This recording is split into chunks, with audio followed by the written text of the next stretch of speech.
Welcome back, everyone. I hope you're having a fantastic weekend. I am here to give my review of Dragon Quest II HD-2D Remake. And I gotta say, man, I know I just said this about Dragon Quest I HD-2D Remake, but this is probably the best remake I've ever played. If you base the quality of a remake by comparing the remake to the original, I don't think anything will ever top Dragon Quest II HD-2D Remake.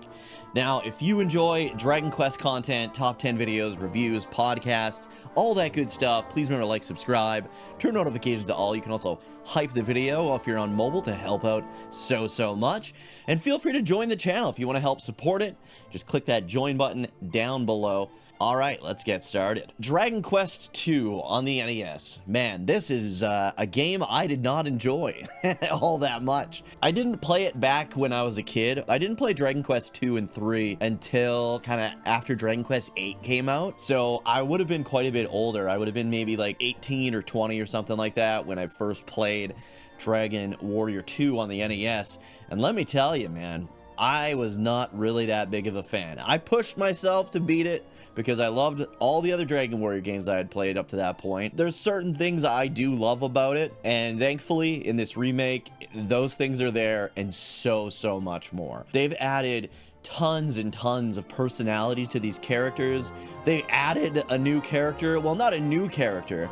I always felt bad for the Princess of Cannock because she was like left back at the castle. And now that I think about it, I felt the same way about Kiefer's sister in Dragon Quest VII, so I wonder if they'll sneak her in there. I doubt it, but I mean, basically what the Princess of Cannock's role was in the original is the same as Prince Kiefer's sister's role in Dragon Quest VII. She's just kind of there hanging out at home and kind of gives you some updates on her sibling.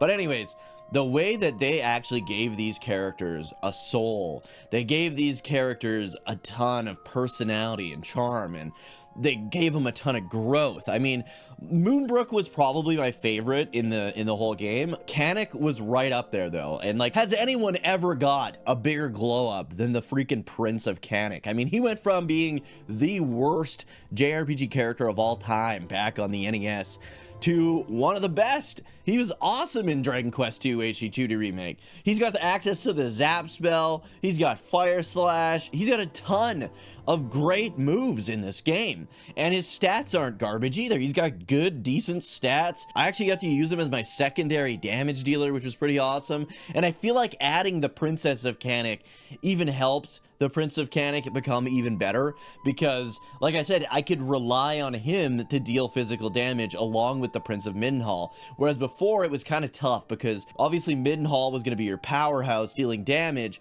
but then you needed maybe somebody to do buffs and then somebody to run heals. Well, now you have the Princess of Cannock, who's really good at running buffs, and you've got Moonbrooke, who late game, especially once you get your hands on like the duplicate or something like that, is really good at running heals when she's using multi-heal. I gotta compliment them big time on the scrolls and all the abilities that they gave us access to in this game, because most of the spells and abilities that are in Dragon Quest II HD-2D Remake were not in the original games at all. They added like Wild Side, which is incredible. Of course, they made it so the sigils actually do something. Before it was like grab the 5 sigils randomly, scour the globe for them. Thankfully I had like the map that came with my NES version, and the map actually tells you where all the sigils are, so you just have to like find your way to get to them. This did such an amazing job of putting so much more meaning behind the sigils, especially the way that they were like crafted by the hero of Dragon Quest I.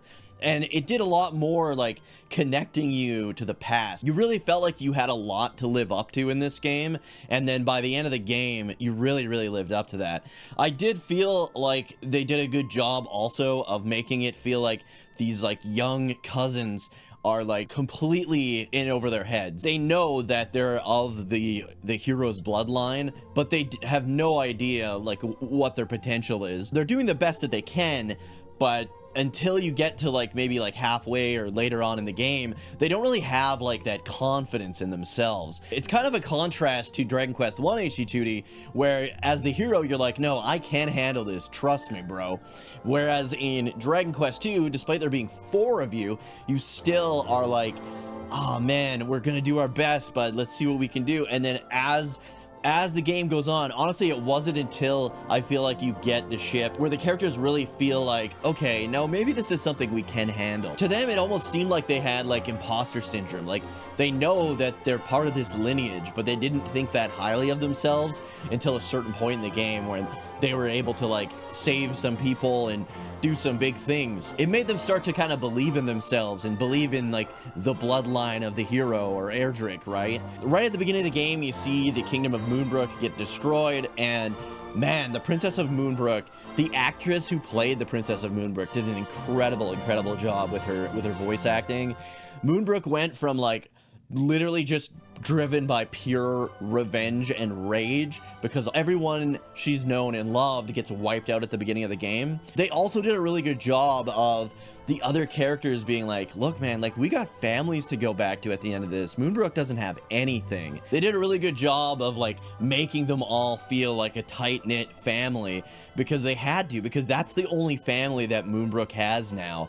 And maybe they weren't close before, but they really tightened the laces on the relationship between all the cousins when they realized that like she's got nobody but us, right? And then as the game progresses, Moonbrooke goes from we need to kill all the monsters, they all need to pay for what they've done, and then there's like a big moment in the game where there's some monsters that have like a change of heart. They don't want to work for Hargon. They don't want to be a part or have anything to do with the children of Hargon. And Moonbrooke wants to like kill them still because monsters are monsters, and the party kind of convinces her otherwise. And the growth that she has in this kind of series of moments after this, it's just so well done. The sub stories that you go through in each of the towns in this game were very well done. They added so much to these stories to where they had a lot more meaning, whereas before it was kind of like, yeah, go here, do this, right? Now they all have meaning. Every kind of like town has something to offer to the story. Story-wise, I love the additions. They added like the mermaids, they added the fairies. The whole mermaid stuff was really cool. The fact that your ship could go under the sea, that was really cool. They did a really good job of that, expanding the world map quite a bit. At first, when I saw it, I was like, is it gonna be like 2 full world maps? That might be a bit much, but they did it pretty good. It wasn't like 2 full world maps. Like the under the sea, you're kind of limited to what there is under there, and it probably works out for the best. And then the way they like made the story of the Prince of Cannock getting his curse, they made that way more meaningful. They added so much to the actual story there, which was awesome, and they did such a phenomenal job of that. Because in the first remake on the Super Famicom, if I remember correctly, you go to the inn in Baron, and then the Prince of Cannock just doesn't like wake up. He like stays asleep, and you have to just go to Yggdrasil, get an Yggdrasil leaf, and bring it back to him. This one, there's like this whole side story. You go back, tell his parents, and his family's distraught, and that's what kind of drives his sister to join the party. And then you do have to go to Yggdrasil and get all that part taken care of. One thing that was really weird, and maybe it was just me, but I didn't ever have an Yggdrasil leaf, despite going to Yggdrasil like multiple times to check. But yeah, as far as I know, you can't get an Yggdrasil leaf in this game. Let me know if you can down in the comments. The post-game, man. Definitely do the post-game. I did a guide on the entirety of the post-game and what you need to do to get the true ending, so be sure to follow that because you're not going to want to miss the true ending of Dragon Quest II HD-2D. I'm telling you, it is phenomenal. They did an incredible job of it, and man, it just made me feel so good. It was amazing. It was honestly the best way they could have ended this game. It was absolutely incredible. Ended this trilogy, let's say. Now, I guess to talk about kind of downsides to this game, like I said, that this is probably one of the best remakes of all time because of how much better it is than the original and even prior remakes to Dragon Quest II. Kind of the downsides, I guess, the mini medals sucked ass in this game. There was like 80 of them. I still don't have them yet. That's my only trophy that I need in order to platinum the damn game. In Dragon Quest I HD-2D, there was 40 of them, and the rewards were great. In this one, there's 80 of them, and the rewards are all shit. Like, by the time you get the amount of mini medals that you need to get the next item, you've already got gear way better than it, I found. So the mini medal rewards kind of sucked in this. They probably shouldn't have even had a mini medal king, honestly, if they were going to make it that crappy. The tombola got one hell of a glow up too, though. Tombola was really good. They did a good job with the tombola. It was originally like slots and you would play it. The only rewards you really got was like a priest ring or magic water and stuff like that. But this one has like multiple tombolas throughout the game. They all have their own like ultimate prize, first prize, and second prize, and then some kind of generic stuff for the other prizes. But they were totally always worth playing.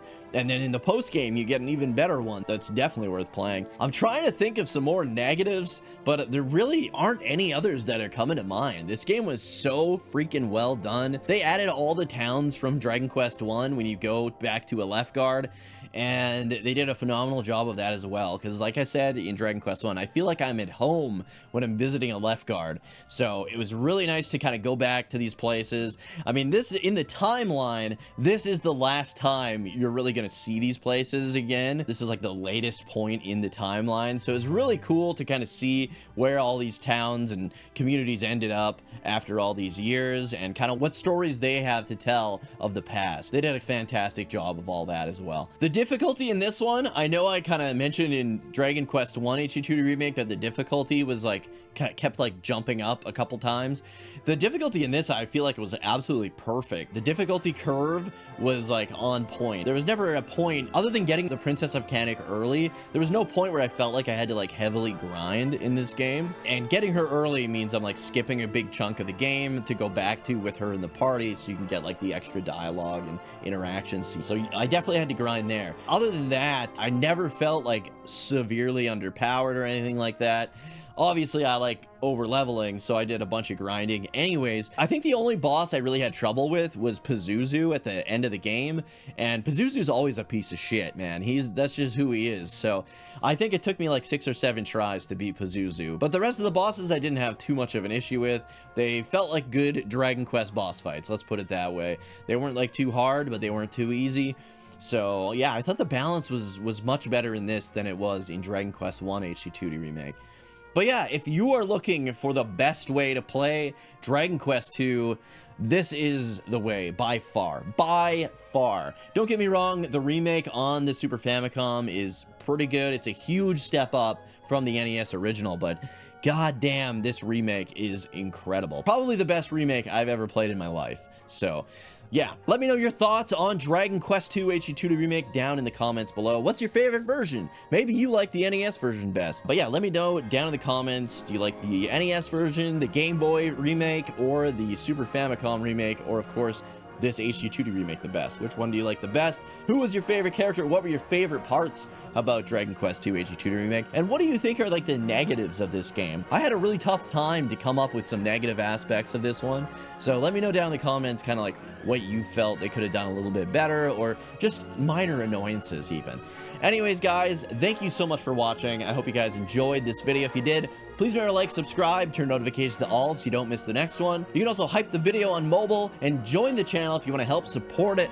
Thank you guys so much for watching, and I'll see you in the next one.